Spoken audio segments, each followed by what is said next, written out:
The morning of June 13th, 1944, London. A strange sound cuts through the dawn air. It's not the familiar drone of German bombers. This is different, sharper, mechanical. A pulsing roar that people will come to describe as the sound of a motorcycle engine struggling to run. At 4:25 in the morning, the first one strikes. Grove Road in Bow. A railway bridge collapses. 6 people die instantly. 30 more are wounded. 200 lose their homes. The weapon responsible is small, fast, and pilotless. The Germans call it the Vergeltungswaffe Eins, Vengeance Weapon 1. The British will give it other names, buzz bomb, Doodlebug. But whatever you call it, one thing is certain. London is under attack by something entirely new. And in the summer of 1944, as Allied forces push into France, if you're enjoying this deep dive into the story, hit the subscribe button and let us know in the comments from where in the world you are watching from today. The Germans unleash these flying bombs by the hundreds. In the first 80 days, nearly 10,000 are launched toward Britain, an average of 120 per day. More than 2,000 reach London. The explosions come without warning. The terror is constant.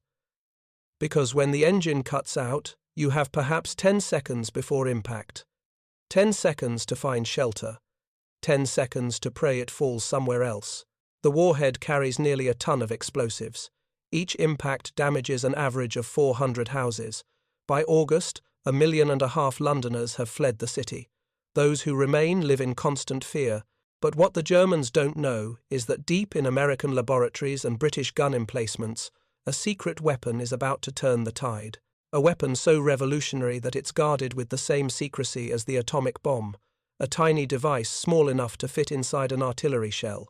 A device that will transform those V-1 rockets from unstoppable terror weapons into targets. By the end of August 1944, something extraordinary will happen. The percentage of von second destroyed before reaching London will climb from 17% to 79%. The weapon responsible weighs 5 pounds. It's called a proximity fuse, and the Germans have no idea it exists. Before June of 1944, shooting down aircraft was nearly impossible. Consider the mathematics. An airplane in 1940 travels at perhaps 300 miles per hour. An anti-aircraft shell travels at 2,600 feet per second initially, but slows as it climbs. The shell must be fired not where the airplane is, but where it will be several seconds later. During the early years of the war, the statistics are brutal. In the first months of the London Blitz, it takes an estimated 20,000 artillery shells to bring down a single German bomber. The problem isn't poor marksmanship. It's that conventional artillery fuses only work in 2 ways. Contact fuses explode when they hit something. But hitting a fast-moving airplane with an artillery shell is like shooting a bird with a rifle while both you and the bird are moving. The alternative is timed fuses. These are set before firing to explode at a specific time, which corresponds to a specific altitude. But this requires perfect intelligence. At night, or in clouds, or against maneuvering targets, they're nearly useless. Admiral Arleigh Burke, who commanded destroyer squadrons in the Solomon Islands in 1942 and 43, later described the frustration. Mechanical time fuses, which we had been using, only brought down a plane at night by accident. So anti-aircraft fire serves primarily as harassment. And every aircraft that gets through represents bombs falling on cities, on factories, on people. By 1940, American and British military planners understand they need something better. They need a way to make artillery shells explode not at a fixed time, not on contact, but when they detect they're near the target. They need a shell that can think. The concept isn't new. People have imagined proximity-triggered weapons for decades. The challenge is engineering. How do you build a device sensitive enough to detect an aircraft, rugged enough to survive being fired from a gun, small enough to fit inside a shell, and reliable enough to work in combat? The forces involved are extraordinary. When an artillery shell is fired, it experiences acceleration of 20,000 times the force of gravity, 20,000 Gs, instantly. That level of force would shatter any normal electronic device. Once airborne, the shell spins at up to 30,000 revolutions per minute. and the whole device must be cheap enough to mass produce because it only gets used once. British scientists begin working on the problem in the late 1930s. They explore various approaches: optical systems, acoustic sensors, capacitive methods. Each has promise. Each also has fundamental problems, and all of them face that same challenge. How do you build electronics that survive being fired from a gun? The British make progress. By 1940, researchers at the Telecommunications Research Establishment have developed a promising concept, a miniature radar system. The principle is elegant. The fuse contains a tiny radio transmitter that continuously broadcasts a signal. As the signal reflects off nearby objects, the frequency of the return signal shifts slightly due to the Doppler effect. When that frequency shift reaches a certain threshold, the fuse triggers. But British researchers hit walls. The vacuum tubes needed are too large, too fragile.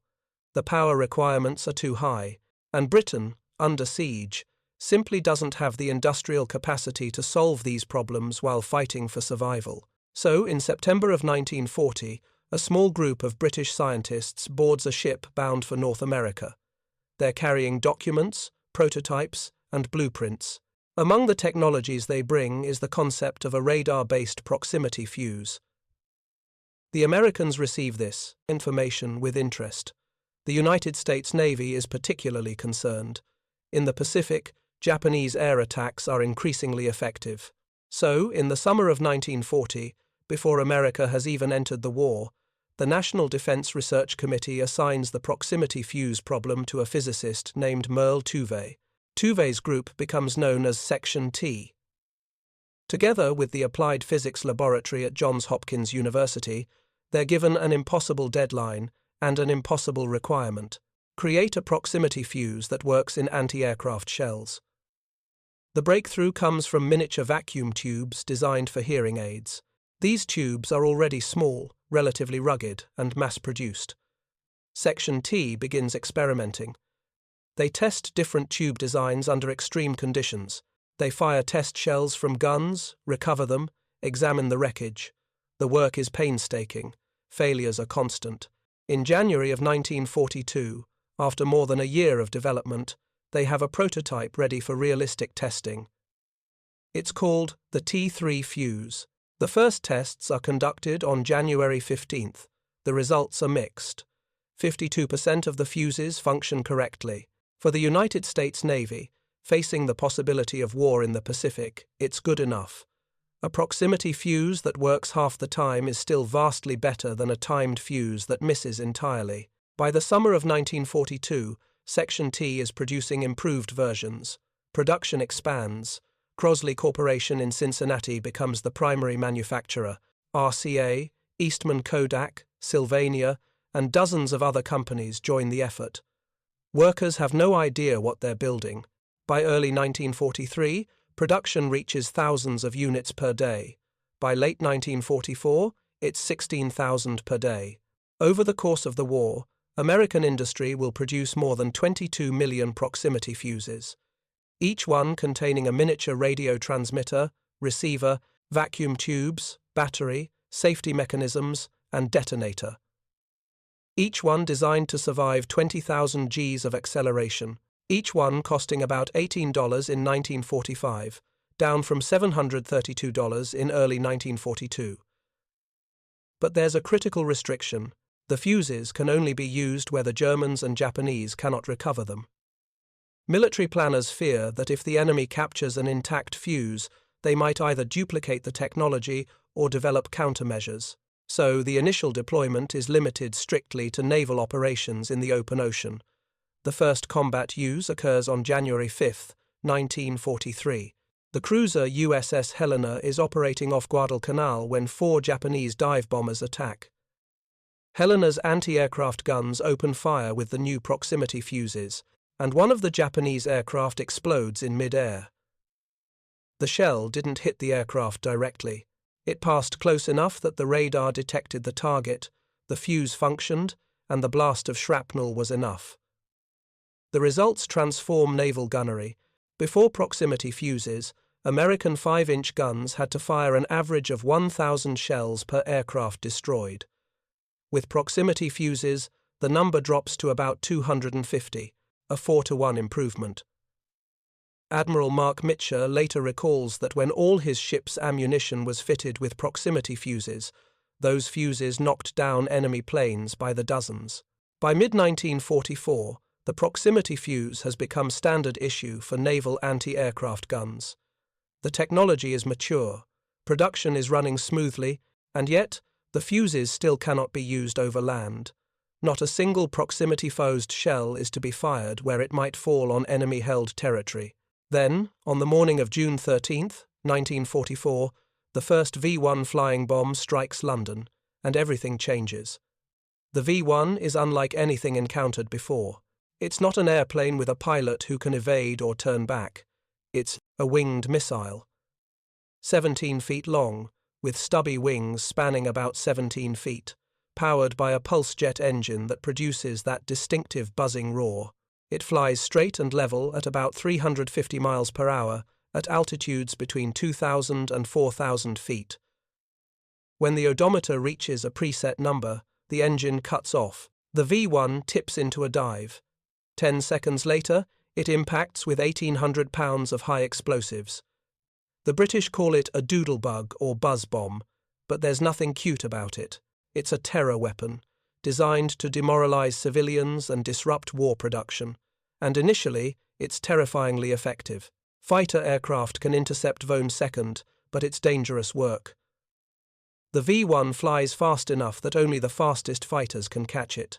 Some pilots develop a technique of flying alongside the V-1 and using their wingtip to tip its wing, sending it off course. It's extraordinarily risky. Anti-aircraft guns have better success, but not enough. With conventional timed fuses, hitting a V-1 requires perfect fire control. In the first weeks of the V-1 campaign, anti-aircraft guns destroy only about 17% of the flying bombs that enter their engagement zone. That means 83% get through. On average, it takes 2,500 shells to destroy a single V-1 with conventional fuses. The British establish 3 defensive zones. Fighter aircraft patrol over the English Channel, a gun belt stretches along the southern coast, and the balloon barrage protects London itself. It's an elaborate system. It's also not working well enough. By late June of 1944, the situation is desperate. Over 100 Vone 2nd per day are being launched. Nearly 40% reach their target area. The death toll climbs daily. Winston Churchill personally takes an interest in the defence problem. He meets with British military commanders and scientists. The consensus is clear. They need American proximity fuses immediately. But that means using proximity fuses over land, where duds might fall into German hands. Churchill argues that the risk is acceptable. Intelligence reports suggest German proximity fuse research was halted in 1941 on Hitler's direct order. Only weapons that could be deployed within 6 months received continued funding. On June 12, 1944, the United States officially authorizes the use of proximity fuses over land, specifically for defense against the V-1.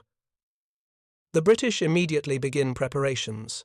Anti-aircraft batteries along the southern coast receive modified 3.7-inch and 90mm guns, paired with new radar fire control systems and supplied with proximity-fused ammunition. The fuses arrive in early July. Gunners conduct hasty training exercises. The results are immediately obvious. Shells that would have missed by yards with conventional fuses now detonate right next to the target. By mid-July of 1944, the coastal gun belt is fully operational with proximity fuses. The impact is immediate and extraordinary. In the first week, the percentage of Vone 2nd destroyed by anti-aircraft fire jumps to 60%. By the third week of July, 70% of Vone 2nd entering the coastal gun belt are being destroyed. By late August, the figure reaches 74%. On some individual days, 82% of incoming Vone 2nd are shot down before reaching London. The improvement in ammunition efficiency is equally dramatic. Instead of 2,500 shells per V-1 destroyed, the number drops to 100, a 25-fold improvement. The Germans cannot understand what's occurred. They see that suddenly far fewer Vohn second are reaching their targets. They hypothesize various explanations: better radar, improved fire control computers, more concentrated guns. All of these factors play a role, but the primary difference is the proximity fuse, and the Germans don't know it exists. By the end of August 1944, the V-1 attacks on London have largely been defeated. The Germans continue launching missiles, but the percentage reaching London has dropped to negligible levels. Winston Churchill later states that the proximity fuses proved potent against the small unmanned aircraft with which Britain was assailed in 1944. But while British and American forces are defeating the V-1 over England, new theatres are opening where the proximity fuse will prove even more valuable. September 4th, 1944. The British 11th Armoured Division captures the Belgian port of Antwerp. It's a crucial victory. The Allied armies desperately need this port. Their supply lines stretch back hundreds of miles to Normandy beaches. Antwerp can change everything. The Germans understand this. Antwerp must be neutralized. So the Germans turn to their V-1 flying bombs. The attacks begin within days of the port's capture. The Germans also introduce a modification. Many of the Vohn second targeting Antwerp fly at just 1,200 feet altitude, low enough to complicate radar tracking and make interception extremely difficult. The Allied response is immediate. American scientists at the Applied Physics Laboratory work around the clock to modify proximity fuses for low-altitude interception. The standard fuses are designed for aircraft at higher altitudes. At 1,200 feet, the fuses might detect the ground and detonate prematurely. Engineers redesign the fuse sensitivity. The modified fuses are rushed into production at Crosley Corporation. Winston Churchill personally authorizes a special flight of Lancaster bombers to transport the modified fuses from Ohio to Belgium. The fuses arrive in mid-December 1944. Gun crews train for a week, then go into action against actual Vohn second. One anti-aircraft battalion in Antwerp destroys 48 of the first 75 Vohn second they engage. By late December, more than 90% of Vohn second engaged by anti-aircraft batteries with proximity fuses are being destroyed.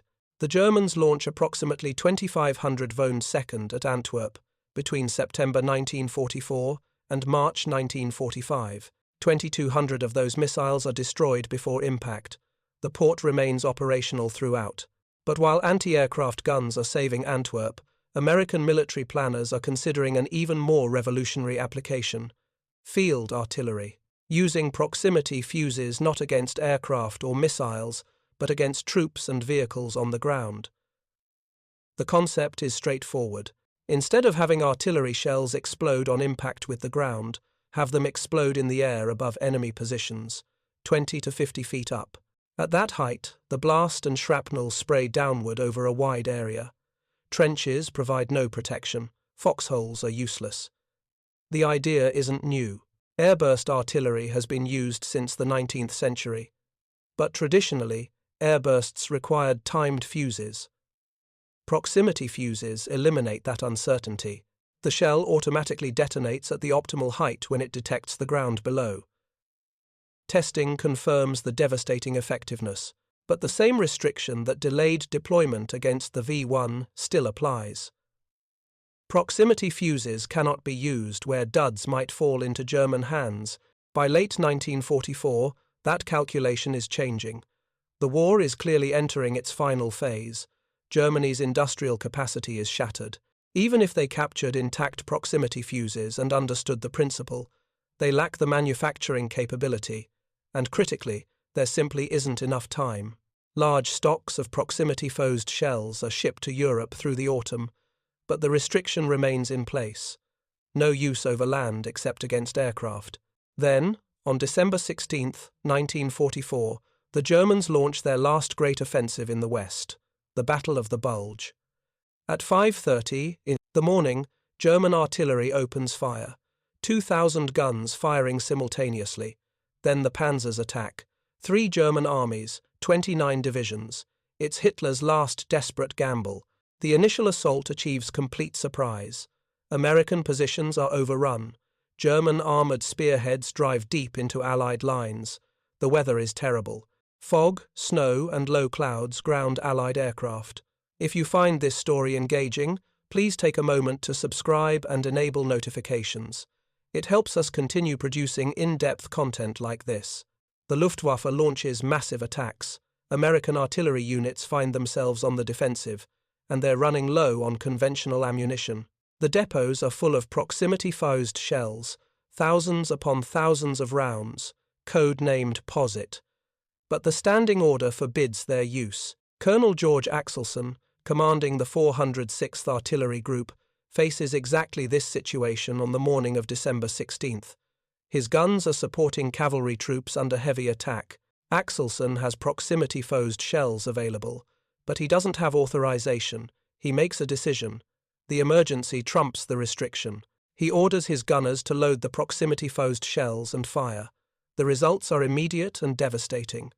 The shells burst above the advancing German infantry with precisely timed airbursts. The fragmentation pattern is unlike anything the Germans have experienced. Trenches and foxholes provide no protection.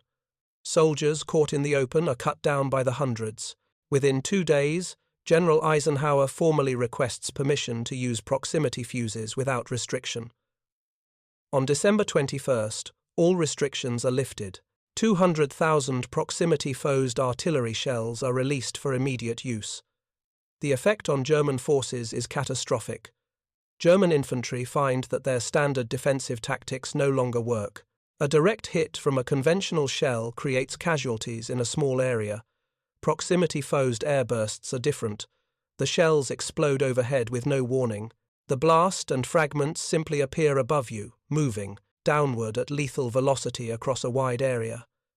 German commanders report that their troops are paralyzed by fear of the new shells. Some units refuse orders to move forward during American artillery barrages. One German prisoner describes the attacks as quick, powerful bursts for which there was simply no defense. The 8th Infantry Division catches a German patrol in the Hürtgen forest. 96 German soldiers are found dead in an area smaller than a football field. General George Patton writes to the War Department describing one engagement. His artillery caught a German battalion trying to cross the Sauer River. 702 Germans killed by actual count. Patton's letter includes a phrase that becomes famous: "The new shell with the funny fuse is devastating. I think that when all armies get this shell, we will have to devise some new method of warfare. I am glad that you all thought of it first." The Battle of the Bulge lasts through January 1945. Multiple factors contribute to the Allied victory. But every after-action report mentions the proximity fuse. Allied anti-aircraft batteries shoot down 417 German aircraft during the battle. And on the ground, proximity-fused artillery proves so effective that some analysts later claim it shortened the battle by weeks. Eisenhower himself later states that if the Germans had perfected and deployed proximity fuses 6 months earlier, the invasion of Europe would have been exceedingly difficult, perhaps impossible. From late December 1944 through May 1945, American artillery fires proximity-fused ammunition extensively. Against troop concentrations, supply depots, vehicle columns, the shells work exactly as designed. German forces adapt as best they can. They dig deeper bunkers. They avoid concentrating troops in open areas. But fundamentally, there's no defense against a weapon that explodes above you before you can take cover. German intelligence attempts to understand what they're facing. Unexploded shells are recovered and examined when possible. But even when German technical experts get their hands on proximity fuses, what they find seems impossible. A miniature radio transmitter and receiver, vacuum tubes small enough to fit in a shell, circuits that somehow survive 20,000 Gs of acceleration. The general consensus among captured German technical personnel is that even if they understood the principle completely, they couldn't manufacture such devices. Not with Germany's industry in ruins. Hitler had ordered German proximity fuse research halted in 1941. Only projects that could reach production within 6 months were allowed to continue. By 1944, when proximity fuses might have made a strategic difference to German forces, the technology gap has become unbridgeable. The Americans have a 4-year head start, unlimited industrial capacity, and 22 million fuses already in production. There are reports that German scientists were developing their own proximity fuses by war's end. Prototypes existed, plans for production in March 1945, but the factories never operated. The war ended first. In the end, Germany never deployed proximity fuses, never even came close. The technology, the manufacturing, the time, all were beyond reach. The proximity fuse saw its most intensive use in the Pacific theater. Against Japanese kamikaze attacks in particular, the weapon proved invaluable. In May 1945, the destroyers USS Evans and USS Hadley were stationed off Okinawa when over 150 kamikaze aircraft attacked. The destroyers' 5-inch guns, loaded entirely with proximity-fused ammunition, engaged at maximum rate of fire. All but 6 of the attacking aircraft were destroyed before reaching the ships. According to the official report, the horizon from the east to the northwest was filled with burning planes. The Japanese had no answer to proximity fuses. Their pilots reported that American anti-aircraft fire seemed supernaturally accurate. Aircraft would explode without any visible shell impact.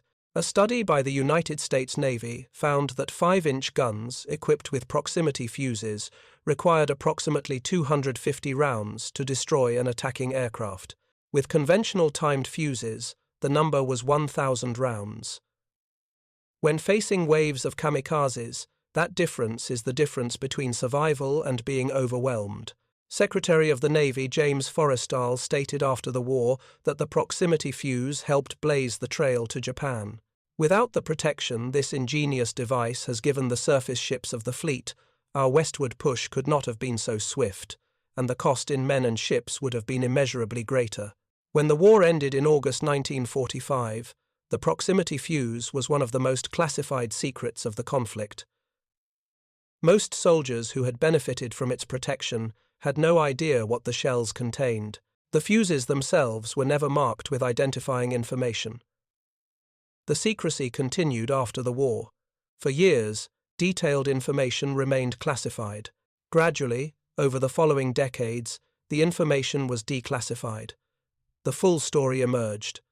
What becomes clear in retrospect is how revolutionary the proximity fuse actually was. The proximity fuse represented the first mass deployment of what would later be called smart weapons, weapons that could sense their environment and make decisions autonomously. The fuse detected its target, calculated distance, determined optimal detonation timing, and executed without any human input beyond pointing the gun and pulling the trigger. This was fundamentally different from any weapon that had come before. That principle, that weapons could contain enough intelligence to operate semi-autonomously, would become the foundation for modern guided missiles, smart bombs, and autonomous weapons systems. The technological lineage is direct. The radar systems in proximity fuses evolved into the guidance systems for air-to-air missiles. The Sidewinder missile, the Phoenix, the Patriot, all trace their ancestry back to Section T's work in the early 1940s. But perhaps the most significant legacy is conceptual. The proximity fuse proved that technology could multiply force effectiveness, that engineering, logistics, and mass production could be as important as courage or tactical brilliance. American industrial capacity produced 22 million fuses. American engineering made them work reliably. American logistics distributed them wherever needed, and American operational doctrine integrated them into every aspect of warfare. The Germans never had a chance to match this. Not because German scientists were less capable, but German industry couldn't match American production scale. German logistics couldn't support comprehensive deployment, and German strategic decision-making, centralized under Hitler, couldn't adapt quickly enough. When Hitler cancelled proximity fuse research in 1941, he doomed Germany to fighting without one of the war's most effective weapons. The men who developed the proximity fuse received little public recognition during the war. Section T operated in complete secrecy. Merle Tuve, the physicist who led the effort, was unknown to the public. Only after the war, when the story began to be declassified, did the full picture emerge. They had taken a theoretical concept and turned it into a practical weapon system deployed by the millions. They had solved seemingly impossible engineering challenges, and they had done it under intense time pressure, with the outcome of the war potentially hanging on their success. Vannevar Bush later identified 3 significant effects of the proximity fuse. First, it was critically important in defending against Japanese kamikaze attacks.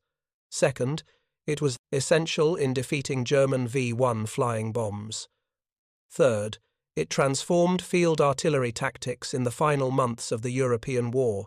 Each of these effects alone would justify calling the proximity fuse one of the most important weapons innovations of World War II. Some historians argue it deserves even more credit than it typically receives. The atomic bomb ended the war, but only 2 were used in combat. Radar was crucial throughout the war, but primarily as a defensive tool. The proximity fuse was used offensively, defensively, at sea, on land, against aircraft, against missiles, against troops. It was versatile, effective, and deployed by the millions. If you ask which single technology gave the Allies their greatest advantage over the Axis powers, the answer might be the proximity fuse, a 5-pound device that could think. The story of the proximity fuse is the story of what happens when scientific knowledge, engineering excellence, industrial capacity, and operational necessity align. British scientists had the theoretical knowledge but lacked the industrial capacity. German industry had manufacturing expertise but had been directed away from proximity fuse research. American industry had production capability but needed the scientific foundation that British researchers provided. When all those elements came together, something remarkable happened. In less than 5 years, proximity fuses went from theoretical concept to mass-produced weapon system that fundamentally changed warfare. Today, when guided missiles and smart bombs are routine, it's easy to forget how revolutionary the proximity fuse was. In 1940, electronics were fragile, expensive, and unreliable. The idea of putting a radio transmitter inside an artillery shell seemed absurd. But Section T made it possible. They created the world's first smart weapon. They proved that weapons could contain intelligence. The Germans were stunned when they finally understood what they had been facing. Some captured officers admitted they had no idea such weapons existed until the Battle of the Bulge.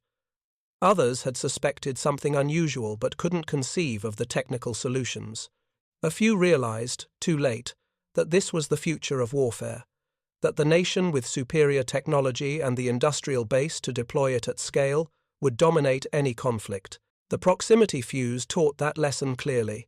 It wasn't the most powerful weapon of World War II, it wasn't the most dramatic, but it was one of the most effective. And in the summer of 1944, when V-1 flying bombs were falling on London by the hundreds, the proximity fuse helped tip the balance decisively. 79% of Vone's second destroyed by the 4th week of deployment, casualties reduced from thousands to dozens, a city saved by engineering, a war changed by a device small enough to hold in your hand. That's the story of the proximity fuse, the weapon the Germans never saw coming. The full impact of the proximity fuse extended far beyond the immediate tactical victories. In the months following the Battle of the Bulge, as Allied forces pushed across the Rhine and into the heart of Germany, proximity-fused artillery became standard ammunition. German prisoners interrogated in the final weeks of the war consistently mentioned the terror of American artillery. Not the volume of fire, though that was overwhelming. Not the accuracy, though fire control radar had made that formidable. But the inescapable nature of the airbursts. One captured Oberst, a colonel who had commanded infantry on both the eastern and western fronts, described the psychological difference. Against Russian artillery, he said, you could take cover. Dig deep enough, reinforce your position strongly enough, and you had a chance of survival. Against American proximity-fused shells, there was nowhere to hide. The fragments came from above. Overhead cover that would stop a direct hit provided no protection, against shrapnel raining vertically downward. This psychological impact multiplied the weapon's physical effectiveness. German units that might have held defensive positions for days against conventional artillery withdrew after hours of proximity-fused bombardment. The calculus of risk had fundamentally changed. Taking cover no longer improved your odds of survival significantly. And soldiers who believe they cannot protect themselves, no matter what they do, lose the will to fight. Allied after-action reports from the final months of the war note a measurable decline in German defensive effectiveness. Some of that decline reflected depleted manpower, exhausted troops, collapsing logistics, but interrogations revealed that proximity-focused artillery played a significant role. German commanders found it increasingly difficult to keep troops in forward positions under bombardment. Desertions increased, units surrendered more readily. The weapon that had started as a defensive measure against V-1 rockets had become one of the most effective offensive tools in the Allied arsenal. Meanwhile, in the Pacific, the proximity fuse was saving American lives on a massive scale. The kamikaze campaign that began in late 1944 represented Japan's most dangerous tactical innovation. Conventional air attacks could be defeated by superior pilots, better aircraft, and effective anti-aircraft fire. Kamikaze attacks only required that the pilot get close enough. Shooting down 90% of attacking aircraft wasn't good enough if the remaining 10% crashed into your ship. The proximity fuse changed those odds dramatically. In the Battle of Okinawa, which lasted from April through June 1945, American ships faced the most intense kamikaze attacks of the war. Nearly 2,000 Japanese aircraft were expended in suicide attacks against the invasion fleet. The carnage was extraordinary. 34 American ships were sunk, 368 were damaged, nearly 5,000 sailors were killed, nearly 5,000 more were wounded. But without proximity fuses, those numbers would have been far worse. Post-war analysis estimated that proximity fuses increased the effectiveness of naval anti-aircraft fire by a factor of 5 to 7. Ships equipped entirely with proximity-fused ammunition could engage kamikazes at longer ranges and with higher kill probabilities. The difference between firing 250 rounds per kill and 1,000 rounds per kill was often the difference between stopping an attack and being hit. The psychological impact extended to the Japanese as well. Pilots who survived aborted kamikaze missions, or who observed attacks from distance, reported that American ships seemed protected by invisible barriers. Aircraft would explode far short of their targets, destroyed by shells that appeared to detonate spontaneously. Some Japanese commanders theorized that the Americans had developed some form of beam weapon or death ray. The truth, that miniature radars in artillery shells were detecting and destroying aircraft automatically, was beyond their technical comprehension. After the war ended in August 1945, American intelligence teams fanned out across occupied Japan and Germany, searching for evidence of Axis proximity fuse research. What they found was revealing. The Japanese had conducted limited research but had never progressed beyond theoretical studies. Their electronics industry lacked the precision manufacturing capability required. The Germans had gone further. Prototypes of several different proximity fuse designs existed. Some used photoelectric sensors, others used acoustic detection. A few employed radio frequency methods similar to the American approach, but none had reached production. The reasons were multiple. Hitler's 1941 directive cancelling long-term research projects had halted the most promising programs. The scientists and engineers who understood the technology were scattered across different projects. Manufacturing capacity was increasingly consumed by desperate attempts to produce conventional weapons in quantity. And perhaps most critically, German military leadership never fully appreciated the potential of proximity fuses until it was too late. Captured German documents revealed that some officers had advocated for renewed proximity fuse development as early as 1943, after interrogating downed American aircrew who mentioned unusually effective anti-aircraft fire.